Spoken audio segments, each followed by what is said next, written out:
6 Agustus 1945, pukul 8.15 pagi, sebuah pesawat bernama Enola Gay mengudara di atas kota Hiroshima, Jepang. Beberapa detik kemudian, sebuah bom dijatuhkan, dan dalam sekejap, dunia berubah.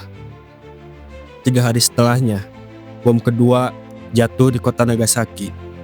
Dalam hitungan minggu, Perang Dunia Kedua pun berakhir. Tapi yang jadi pertanyaan besar hingga hari ini, apakah bom itu benar-benar perlu dijatuhkan? Apakah itu keputusan terbaik? Atau justru bentuk dari luka kemanusiaan yang seharusnya bisa dihindari?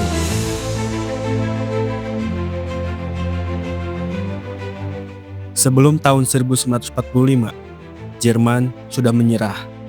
Hitler telah tiada, tapi Jepang masih bertahan. Pasukan mereka berjuang mati-matian di pulau-pulau Pasifik. Bahkan di Okinawa, Jepang menunjukkan bahwa mereka tidak akan menyerah tanpa perlawanan brutal. Amerika Serikat memperkirakan kalau harus menyerbu daratan Jepang secara langsung, korban di kedua belah pihak bisa mencapai jutaan jiwa. Maka lahirlah keputusan dari Presiden Harry S. Truman untuk menggunakan senjata baru, yaitu bom atom. Dari sudut pandang militer, bom atom dianggap sebagai jalan pintas. Tujuannya memaksa Jepang menyerah tanpa invasi darat. Dan tidak bisa dipungkiri, beberapa hari setelah bom Nagasaki, Jepang memang menyatakan menyerah. Tapi ada hal lain yang sering dibahas oleh sejarawan.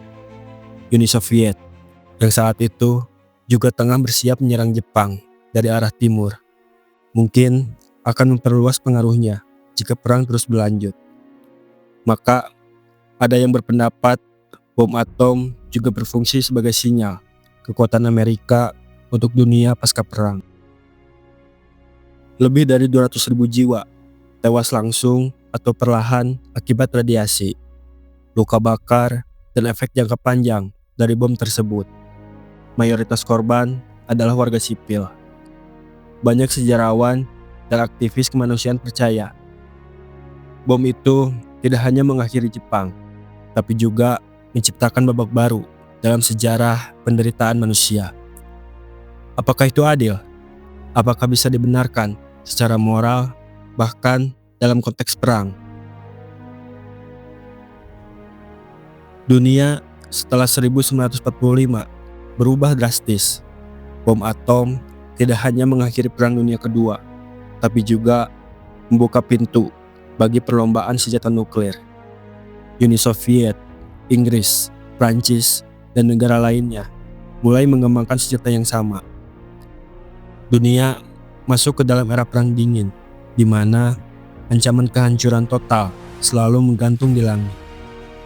Tapi dari tragedi ini juga lahir gerakan anti-nuklir, diplomasi internasional, dan kesadaran akan pentingnya perdamaian global. Hiroshima dan Nagasaki bukan hanya nama kota, tapi juga simbol dari peringatan besar umat manusia. Jadi, apakah bom itu perlu dijatuhkan? Jawabannya tidak pernah hitam dan putih, karena di balik setiap keputusan perang selalu ada nyawa yang tak akan kembali, dan di balik setiap kemenangan selalu ada luka yang tak bisa disembuhkan. Ini adalah Historia, tempat kita melihat masa lalu agar masa depan tak mengulang kesalahan yang sama.